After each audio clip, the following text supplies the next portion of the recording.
اعوذ باللہ من الشیطان الرجیم بسم اللہ الرحمن الرحیم قال اللہ تبارک و تعالی فی کلامہ المجید والفرقانہ الحمید وقولہ الحق بسم اللہ الرحمن الرحیم احل لکم لیلۃ الصیام الرفث الی نسائکم ہن لباس لکم وانتم لباس لہن علم اللہ انکم کنتم تختنون انفسکم فتاب علیکم وعفا عنکم فالآن باشروہن وابتغوا ما کتب اللہ لکم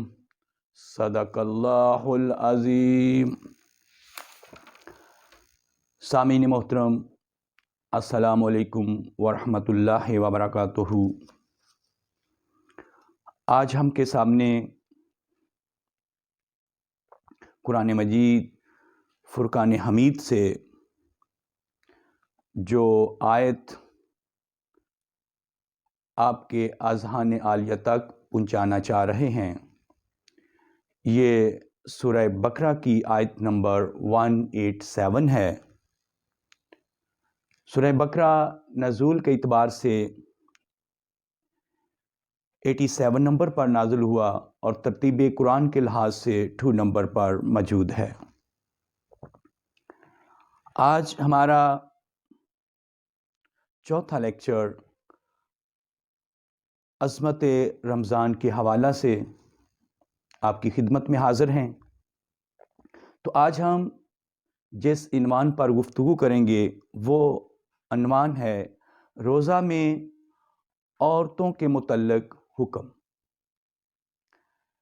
یعنی اللہ تبارک و تعالیٰ نے روزہ میں عورتوں کے متعلق کیا حکم صادر فرمائے ہیں۔ آج ہم سورہ بقرہ کی آیت نمبر 187 سے استفادہ کریں گے۔ اللہ تبارک و تعالیٰ ارشاد فرماتا ہے احل لکم لیلۃ الصیام الرفث الی نسائکم۔ احل حلال کر دیا، جائز قرار دے دیا، لکم تمہارے لیے، لیلۃ الصیام روزوں کی راتوں کو، رفث کرنا، الی نسائکم تمہاری اپنی خواتین کے ساتھ، یعنی اللہ تبارک و تعالیٰ نے ارشاد فرما دیا ہے کہ روزوں کی رات میں تمہارے لیے حلال قرار دے دیا ہے کہ تم اپنی عورتوں کے ساتھ رفث کرو، ملو۔ کیوں؟ ہن لباس لکم، ہن وہ لباس ہیں، لکم تمہارے لیے، کیونکہ وہ تمہارے لیے لباس ہیں، وانتم اور تم ہو لباس لہن، لباس ان کے لیے اور تم ان کے لیے لباس ہو۔ مقصد کہ وہ تمہارے لیے لباس ہیں اور تم ان کے لیے لباس ہو۔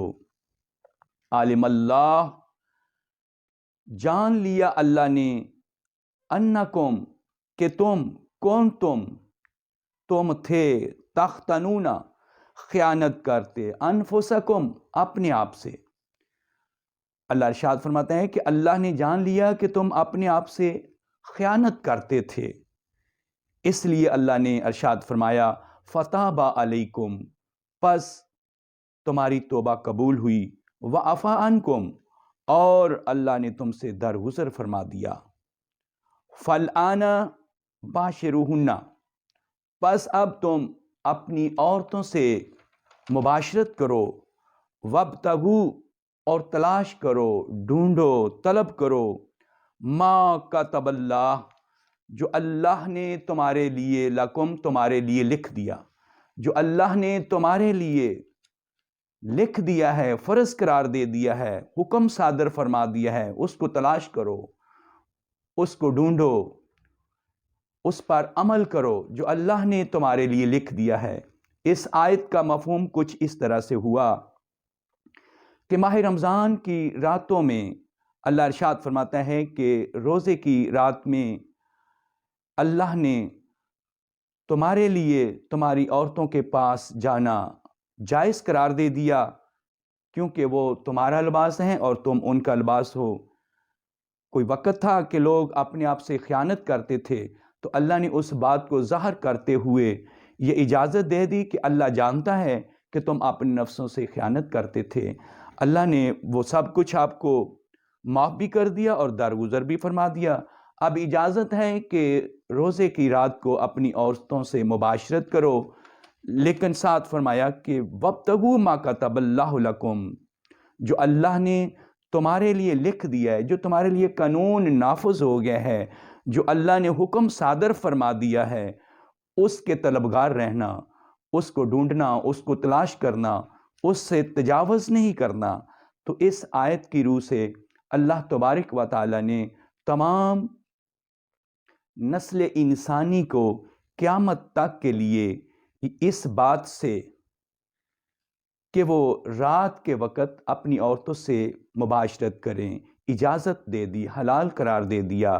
اب انسان کی اپنی مرضی ہے کہ وہ مباشرت کرے یا نہ کرے، لیکن اللہ تبارک و تعالیٰ کی طرف سے اس آیت میں اجازت نامہ جو ہے وہ صادر ہے کہ انسان روزہ رکھ کر اپنی عورت سے نہ رفث کر سکتا ہے نہ مباشرت کر سکتا ہے، لیکن جو ہی روزہ افطار ہو گیا رات کے وقت اللہ نے حلال قرار دے دیا، اجازت فرما دی کہ تم اپنی عورتوں سے مباشرت بھی کر سکتے ہو، رفث بھی کر سکتے ہو، اس میں کوئی ممانعت نہیں ہے۔